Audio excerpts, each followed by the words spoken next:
Hello there guys, it's me Unstable Voltage. Welcome back to episode 40 of Europa Universalis 4 as Malwa. In the last video we were at war with Bermanis and Delhi because we got pulled in by our ally VIII.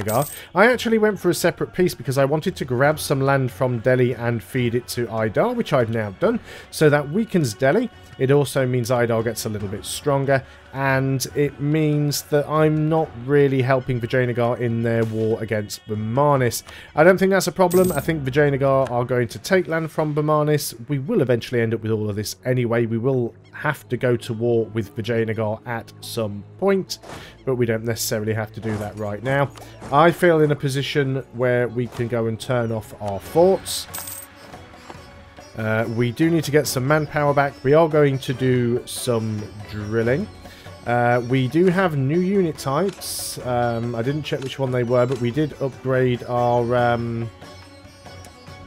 what do I prefer here? Offensive morale? Yeah, let's go for offensive morale. So we've got some new... Were they the wrong unit types? Is it our cannons? It's our cannons. So what I want to try and do is make 25 stacks. I'm still annoyed that you can't just edit these templates. So it's going to be a 12 to... Do I want to do it this way? A 12 to 11? Sure. So I want a standard 25. And it's going to be a 12 to 11. There we go. And we'll delete... we will delete this one. Okay. So, how many men do we have? We've got a lot of extra force limit here, so what I'm going to do, in fact, is not disband anything, but I will build these guys all up to their force limit. And there's an advantage of having... a smaller number of larger armies, which is that you need fewer generals in order... This is a royal marriage offer from Idar. You have a need for fewer generals if you have fewer larger armies, which means it's easier to drill. The reason that you tend to move around with smaller armies in the early game is because you don't have a lot of supply limit and you get attrition if your stacks are too big. And that's not really a problem once you start getting into the later game, unless you're hanging around in the mountains. But you've also got to remember that attrition is offset by a general with maneuver. So the higher... so when you've got a force... a army weight. So if we mouse over Gairong, for example. Let's say I select the army, I mouse over Gairong. And it says the supply limit of Gairong is 22. Which means it can maintain a 22 stack, but it says weight with first army, which is this army, weight with first army is 16. Now, it's a 20 stack, so the army's weight is technically 20, but because it's got a 4 maneuver general, it only weighs 16. If it had a 6 maneuver general, it'd only weigh 14. So, I could put this, like here, Parang has a supply limit of 17. So if I put the 20 stack there, it would get attrition. But a 20 stack with a 3-star general is only going to have a weight of 17. This 4 maneuver general takes us down to 16. So we could stand there without taking attrition. So high maneuver generals are actually very useful, particularly when you're in the mountains. And that's supposed to represent the fact that, you know, because this general's very, very good at finding his way around, by having the general there in the mountains... he's going to be able to help you find food. I think we've got some unassigned leaders. No, we've actually lost one. We've got Ryan Rogers IV and Alan Webber. I'm not sure who we lost and when. Was it Foundation Afro? I think we might have lost him a while back and I can't remember. But can't even remember what number we were on. But let's go ahead and... Let's see if we can get a new Foundation Afro to redeem himself, because I think the last one was a little bit terrible. You are a 0451. Okay, you don't have any fire, which is a little bit depressing. 4 shock is not bad. 5 maneuver. And again, what we were saying now, if I select this army and mouse over somewhere, you can see that this 20 stack becomes a 15 weight because it has a 5 maneuver general. So you can go ahead and start your drilling. So yeah, you can drill as well. So now we've got 3 generals, 3 armies, all drilling. We do have a potential uprising here, actually, in Sikkim. Sikkim is down here. Maybe you don't start drilling. Maybe you do autonomous... Well, I'm just going to move you down here anyway, actually.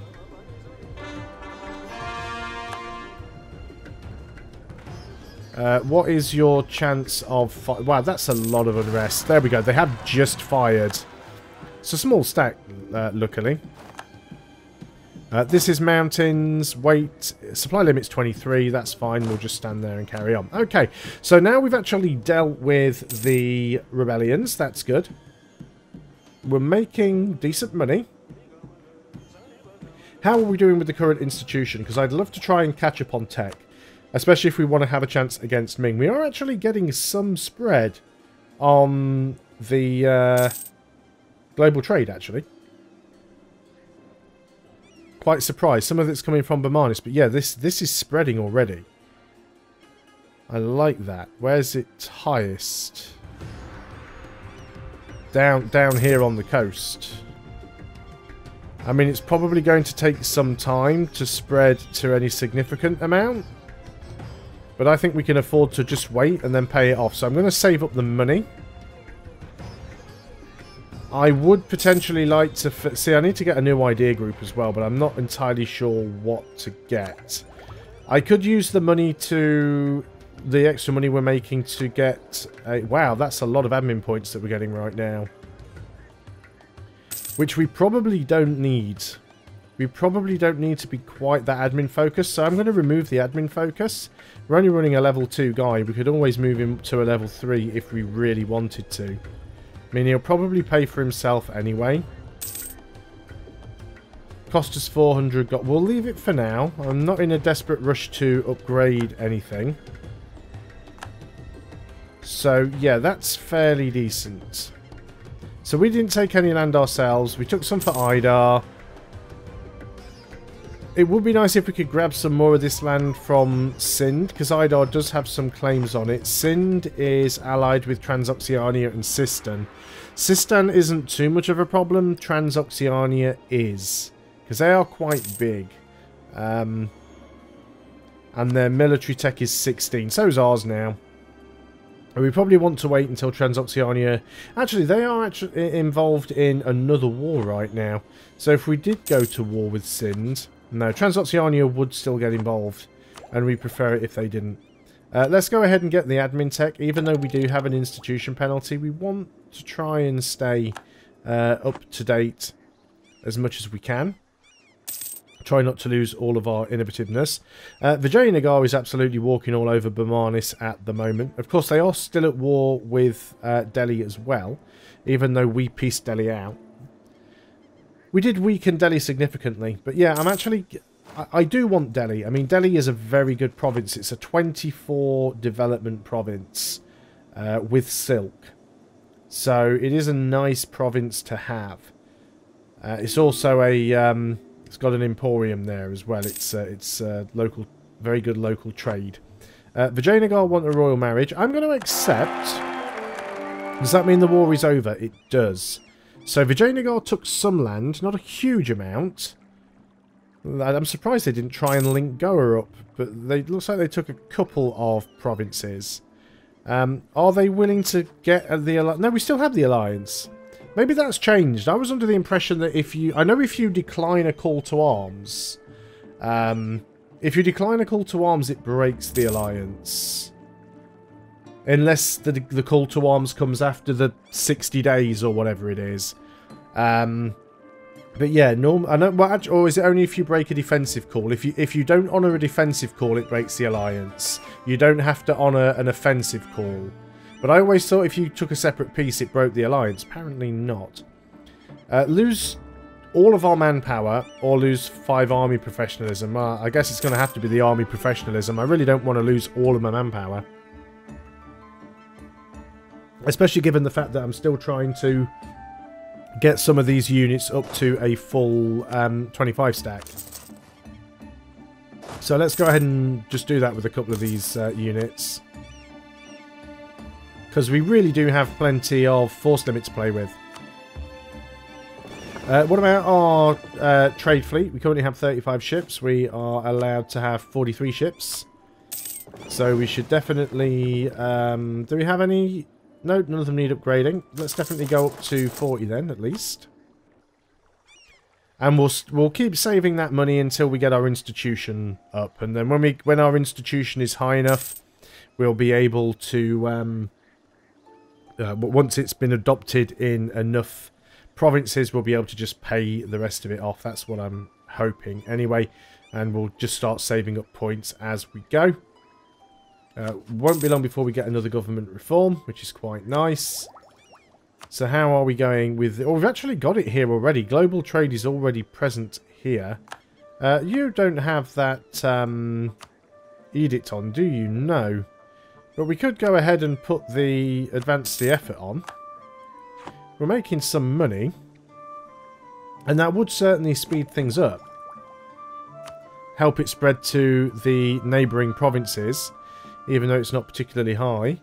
It's also present in Surat here, so we could go ahead and turn it on there as well. We have a rebellion. I wasn't expecting one. I didn't see... Oh, it's because it's in Idar's territory. You've got enough guys to go and deal with that. Are you going to go and deal with it? Doesn't look like they are. Fine, I'll march over there and deal with your separatists. You're going to get a load of separatism now because you haven't bothered to deal with it yourself.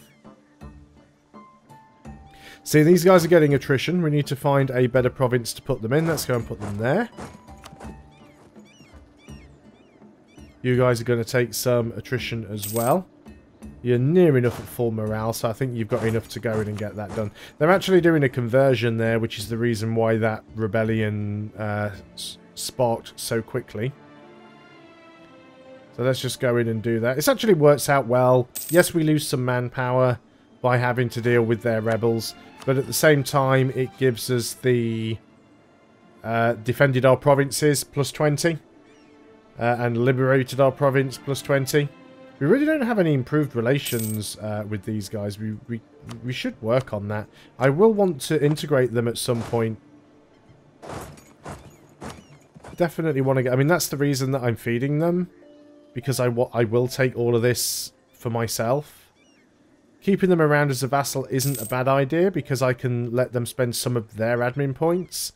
And I'd love to find a cheesy way to get to war with Sind without bringing everybody else in.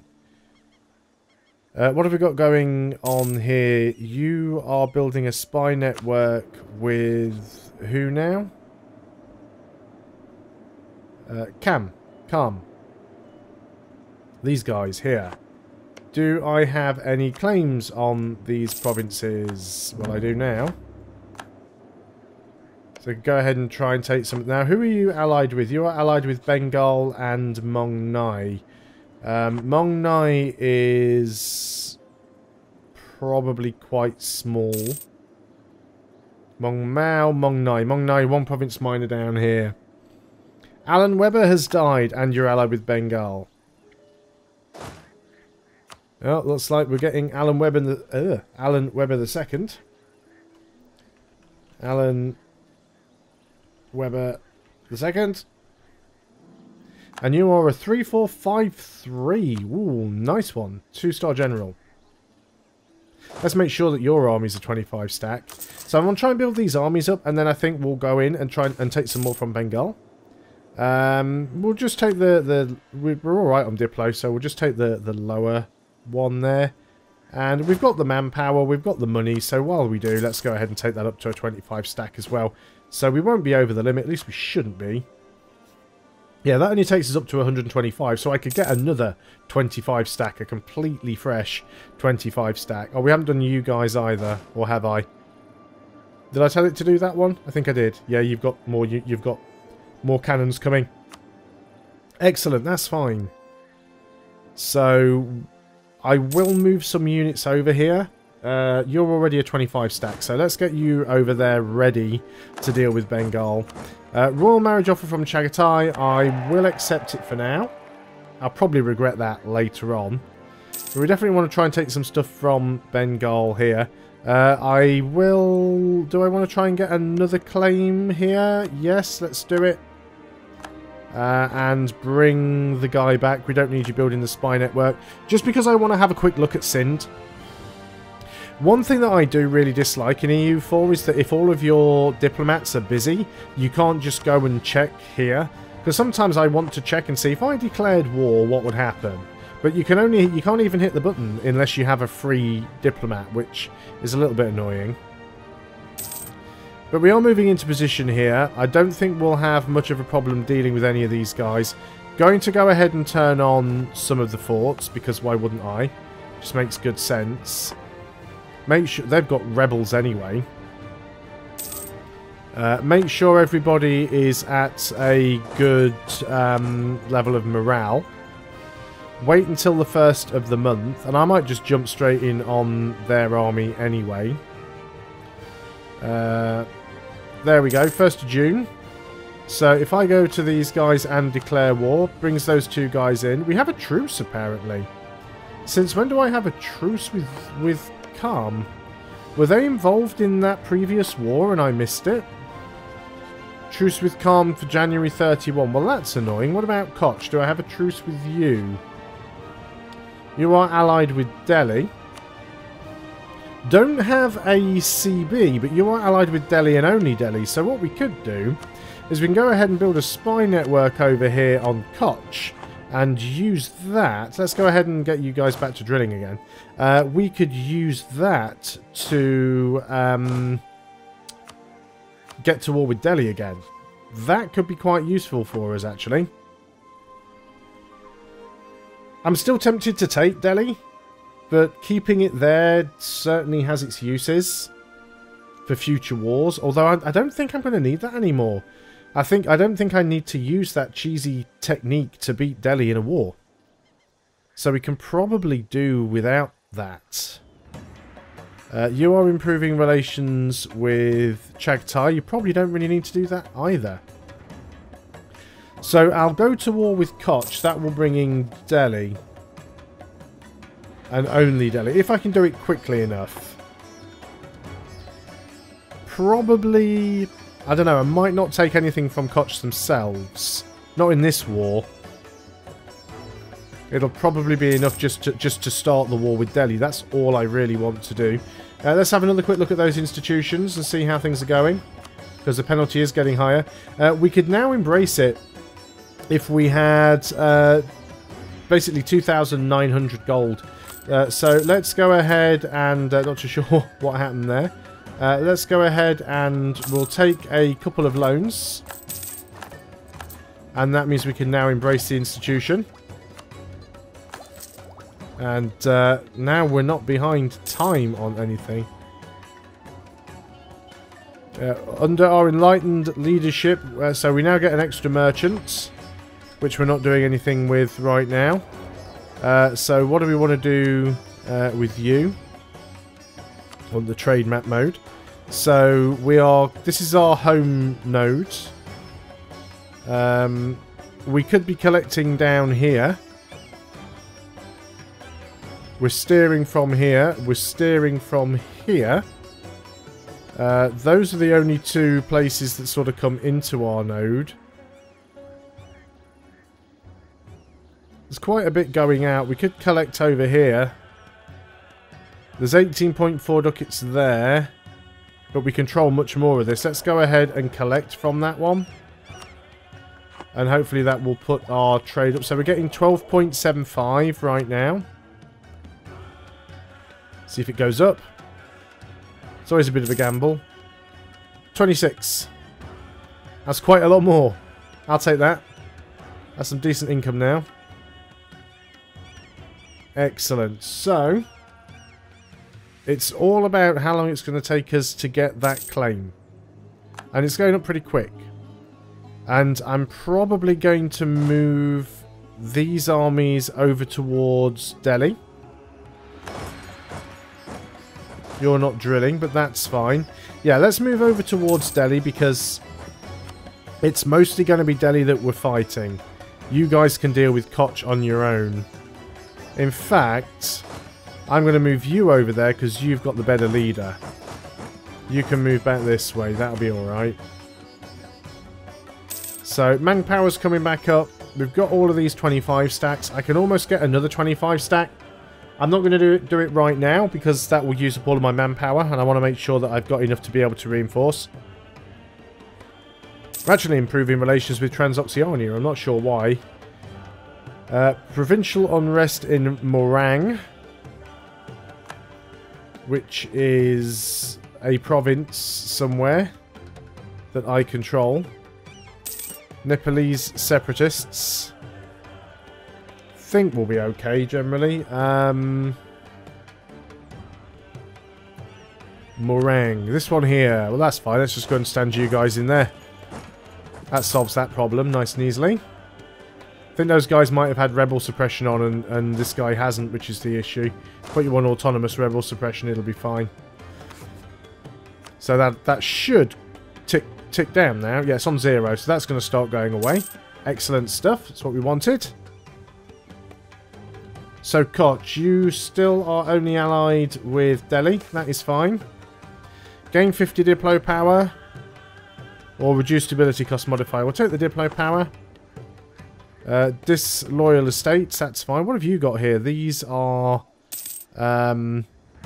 zealots. Okay. Invest in technology. Diplo. Yeah, we're like really behind on the time. So, let's try and keep up in terms of tech. How does that put us now in terms of tech? Are we starting to catch up? We're still a bit behind. We're still way behind Ming. We are one of the more advanced nations in the area, though. But still definitely falling behind. Certainly wouldn't... I mean, we need to pay those loans off, sure. But it certainly wouldn't hurt us to have some better advisors just in order to catch up. And going to war with Delhi is also not a bad idea because we can gain some extra money that way. But I think that is something that we will be doing on the next video because we should be able to get our claim on Koch, and there we go. So in the next video, it will be our war with Delhi. Thanks a lot for watching, guys. I hope you are still enjoying EU4. I'll see you on the next video, and until then, goodbye for now.